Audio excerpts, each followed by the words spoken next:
Lunes 24 de marzo de 2025. Sean bienvenidos, queridos hermanos, a este encuentro con la palabra de Dios en este día que el Señor nos regala. Les invito para que nos pongamos en manos de Dios, en el nombre del Padre, del Hijo y del Espíritu Santo. Amén. Pidamos la gracia del Espíritu de Dios. Oh Espíritu Santo, amor del Padre y del Hijo, inspírame siempre lo que debo pensar, lo que debo decir, cómo debo decirlo, lo que debo callar, cómo debo actuar, lo que debo hacer para gloria de Dios, bien de las almas y mi propia santificación. Espíritu Santo, dame agudeza para entender, capacidad para retener, método y facultad para aprender, sutileza para interpretar, gracia y eficacia para hablar. Dame acierto al empezar, dirección al progresar y perfección al acabar. Amén. Espíritu Santo, ilumínanos y santifícanos. Queridos hermanos, en este día celebramos, esto es de manera libre porque en la Cuaresma pues las memorias de los santos son muy restringidas. A San Óscar Arnulfo Romero. Nació en Ciudad Barrios, El Salvador, el 15 de agosto del año 1917. Fue párroco de gran actividad pastoral. Como arzobispo de San Salvador, intervino en la difícil situación sociopolítica en un contexto marcado por la guerra civil de su país. Predicó el Evangelio iluminando la vida y los acontecimientos, fortaleciendo la esperanza y la reconciliación, la paz y la justicia para los más pobres y necesitados. Su lema episcopal fue sentir con la Iglesia. Fue asesinado el 24 de marzo de 1980 mientras celebraba la Eucaristía. Se puede decir, es un mártir de la Eucaristía, un testigo de la Eucaristía. Que el Señor ha tenido misericordia del pueblo del Salvador, regalándoles este gran santo. Hoy pedimos su intercesión. Con mucha alegría les comparto las lecturas del día de hoy. La primera es tomada del segundo libro de los Reyes, en el capítulo 5, versos del 1 al 15. En aquellos días, Naamán, jefe del ejército del rey de Siria, era hombre notable y muy estimado por su señor, pues por su medio el Señor había concedido la victoria a Siria. Pero siendo un gran militar, era leproso. Unas bandas de arameos habían hecho una incursión trayendo de la tierra de Israel a una muchacha, que pasó al servicio de la mujer de Naamán. Dijo ella a su señora: «Ah, si mi señor pudiera presentarse ante el profeta que hay en Samaria, él lo curaría de su lepra». Fue Naamán y se lo comunicó a su señor diciendo: «Esto y esto ha dicho la muchacha de la tierra de Israel». Y el rey de Siria contestó: «Vete, que yo enviaré una carta al rey de Israel». Entonces tomó en su mano 10 talentos de plata, 6,000 siclos de oro, 10 vestidos nuevos y una carta al rey de Israel que decía: «Al llegarte esta carta, sabrás que te envío a mi siervo Naamán, para que lo cures de su lepra». Cuando el rey de Israel leyó la carta, rasgó sus vestiduras diciendo: «¿Soy yo Dios para repartir vida y muerte? Pues me encarga nada menos que curar a un hombre de su lepra. Daos cuenta y veréis que está buscando querella contra mí».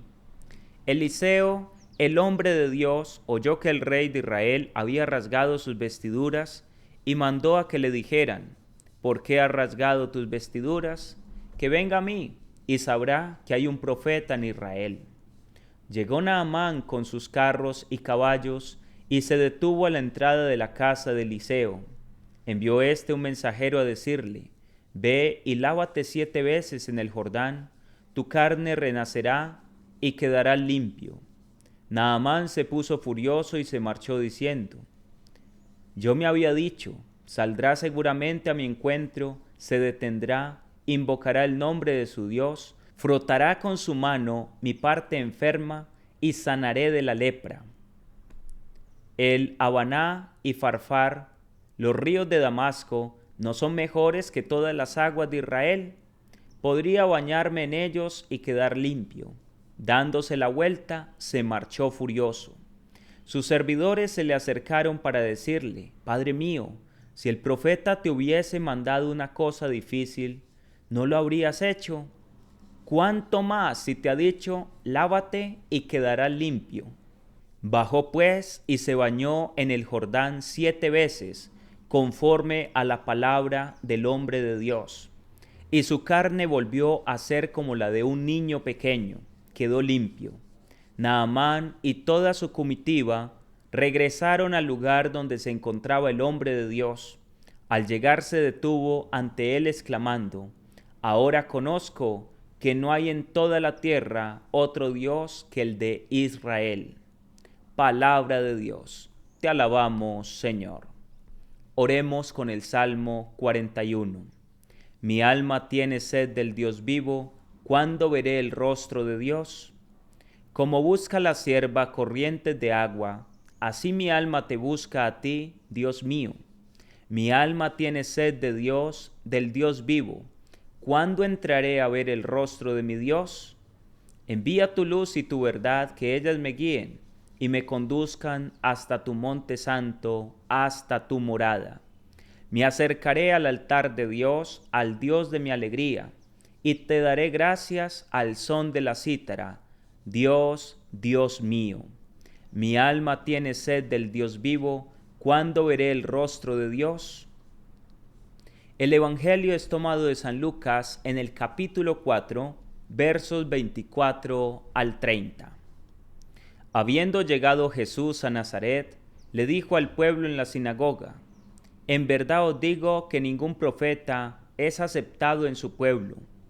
Puedo aseguraros que en Israel había muchas viudas en los días de Elías, cuando estuvo cerrado el cielo 3 años y 6 meses, y hubo una gran hambre en todo el país. Sin embargo, a ninguna de ellas fue enviado Elías, sino a una viuda de Sarepta, en el territorio de Sidón. Y muchos leprosos había en Israel en tiempos del profeta Eliseo. Sin embargo, ninguno de ellos fue curado, sino Naamán, el sirio. Al oír esto, todos en la sinagoga se pusieron furiosos, y levantándose, lo echaron fuera del pueblo, y lo llevaron hasta un precipicio del monte sobre el que estaba edificado su templo, con intención de despeñarlo. Pero Jesús se abrió paso entre ellos y seguía su camino. Palabra del Señor. Gloria a ti, Señor Jesús. Te damos gracias, Señor, por esta palabra con la cual nos alimentas en este día. Te damos gracias, oh Dios. Bendito seas, Señor, porque eres misericordioso con todos los que invocamos tu nombre. Queridos hermanos, hoy se nos presentan lecturas hermosas, con gran profundidad y mensaje para cada uno de nosotros. La primera lectura, que es tomada del segundo libro de los Reyes, nos narra el acontecimiento de Naamán el sirio, que era un jefe del ejército del rey de Siria, pero tenía lepra, tenía una grave enfermedad. Era un hombre que era visto quizás de algún modo como excluyente por el resto de la tropa, y él se sentía acongojado por esa enfermedad. Y el Señor se valió de una mujer israelita que llegó a servirle a su casa. Y entonces esta mujer habla de que en Israel hay un profeta acreditado por Dios. La mujer le cuenta a su esposo Naamán, y este va a decirle al rey que en Israel hay posibilidad de ser curado. El rey le organiza una dote, unos regalos, y lo manda al rey de Israel. Cuando llegan delante del rey de Israel, como hemos escuchado en la palabra de Dios, él se rasga las vestiduras. ¿Acaso yo soy alguien como para dar vida o muerte? Sin embargo, esto llegó a oídos del profeta Eliseo, y le dice unas palabras muy poderosas. ¿Por qué has rasgado tus vestiduras? que venga a mí y sabrá que hay un profeta en Israel. Hermanos, el hombre de Dios sabe que el Todopoderoso tiene la gracia para sanar incluso de la lepra a alguien que es extranjero, a un sirio, a un pagano, porque la gracia de Dios nos alcanza a todos los que invoquemos su nombre. Sea del lugar que sea, del origen que tenga, de la nación de donde provenga, el Señor tiene misericordia de todos los hombres. Y entonces llegó Naamán con sus carros y caballos y se detuvo a la entrada de la casa de Eliseo. Eliseo lo pone a prueba porque no sale a su encuentro. Él estaba acostumbrado que todo el mundo le hiciera reverencias. Eliseo, profeta de Dios, lo pone a prueba y le manda a un mensajero y le dice: ve y lávate en el río 7 veces. Y aquel hombre Naamán se enfurece y dice: ¿y es que acaso los ríos que hay en mi tierra, en mi país, no son mejores que este río? Me hubiera bastado con ir allí a lavarme. Porque él pensaba que el profeta de Dios iba a salir a su encuentro, iba a invocar el nombre de Dios, tocar sus heridas y que con eso iba a quedar sano. Sin embargo, hay un siervo que le hace caer en la cuenta y le dice: mi señor, pero es que si el profeta te hubiera pedido algo difícil, tú no lo habrías hecho. Y si te pide algo fácil, pues con mucha más veras debes realizarlo. Esto sucede mucho, mis queridos hermanos. La gente le gusta buscar las cosas espectaculares, despampanantes, lo sobrenatural, lo que se salga de lo común. Si tú le dices a una persona: confiésate, haz esto y esto, como que no se convence.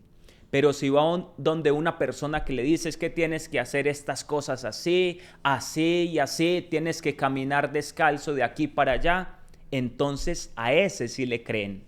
Somos duros de corazón, nos gusta como a Naamán las cosas extraordinarias, pero no nos damos cuenta de que Dios trabaja en lo ordinario y que el mejor modo de sanación, de liberación, es el de los sacramentos, una gracia que tenemos acceso en cualquier parte del mundo. La gracia de la confesión nos lava, nos purifica, nos libera, nos santifica. Participar de la Eucaristía. Hermanos, el profeta le envía a Naamán algo muy fácil de hacer. Naamán es humilde, recapacita en ese momento y dice: es verdad, lo voy a hacer. Va y se sumerge en el río 7 veces y al salir se le quita la lepra. Hermanito, hermanita que me estás escuchando, debemos aprender a ser humildes, a ser sencillos de corazón y a no esperar cosas tan grandes para que Dios haga la obra en nosotros, porque nuestro Dios es un Dios sencillo, actúa en el silencio, actúa en la tranquilidad. En algunos momentos se puede manifestar de manera extraordinaria, porque también lo hace, pero la mayoría de veces Dios trabaja de manera ordinaria, común, cotidiana. Tenemos que ser humildes. Y dice la palabra de Dios que este hombre, al ver que estaba sanado, exclamó delante del profeta Eliseo: ahora conozco que no hay en toda la tierra otro Dios que el de Israel. Hermanos, la gloria para Dios. Si este profeta hubiera ido a su encuentro, hubiera tocado y todo esto, la persona hubiera pensado que era el profeta el que tenía la fuerza, el poder. Pero no. Al ir y sumergirse en el río, al momento en el cual él mismo es el que hace la práctica, se da cuenta que es Dios el que actúa, no el profeta, sino Dios que se mueve por medio del profeta. Cuando un sacerdote le manda a la persona: haz estas prácticas, hazlas tú, la persona como que no le gusta, porque la gente quiere que sea uno el que haga la tarea por ellos, pero cuando uno le pone la tarea a la persona necesitada, entonces ahí sí dice: no, pero esto está muy difícil, muy complicado. Hermanitos, en este campo de la sanación, de la liberación, el primero que se debe comprometer es el que está enfermo. ¿El sacerdote le ayuda? Claro que sí, también podemos orar, invocar la misericordia de Dios, pero el 80% está en las manos de aquel que se acerca con la necesidad. Tú eres el que debes poner tu parte, hacer tu esfuerzo. No es como que yo tengo un problema, me impusieron las manos y ya fui sanado sin yo hacer nada. No, yo también como enfermo, como necesitado, tengo que poner de mi parte. Y en el Evangelio del día de hoy se cita precisamente dos acontecimientos que tenían que ver con esto mismo. Porque dice Jesús, os digo que ningún profeta es aceptado en su pueblo. Puedo aseguraros que en Israel había muchas viudas en los días de Elías. Sin embargo, en el tiempo del hambre, solamente a una viuda, a una extranjera, fue enviada Elías, a una mujer de Sarepta. Y también en tiempos de Eliseo había muchos leprosos en Israel. Sin embargo, fue a Naamán a quien el profeta curó de la lepra, enviándole a bañarse 7 veces en el río. ¿Cuánta fe nos falta, mis queridos hermanos? Despreciamos a los profetas que tenemos en medio de nosotros y preferimos ir muy lejos a buscar lo que quizás tenemos en casa. Yo sé que hay personas con carismas, con dones muy especiales que Dios los usa sobremanera, pero ahí nuevamente se cumple la palabra de Jesús. Ningún profeta es bien recibido en su propia patria, en su propia tierra. Valoremos a los profetas. Y si en algún momento vamos donde otra persona, que sea realmente un hombre de Dios, no porque estemos buscando lo espectacular, lo que se sale de lo normal, sino porque tenemos fe en la gracia de Dios que actúa a través de una persona. Pero recuérdalo, no fue el profeta, sino Dios el que actuó por medio de Eliseo. No fue Elías, sino Dios el que actuó por medio de Elías. Que la gracia y la bendición de Dios les acompañen el día de hoy, en el nombre del Padre, del Hijo y del Espíritu Santo. Amén. Que tengan un santo y un bendecido día en el amor de Dios.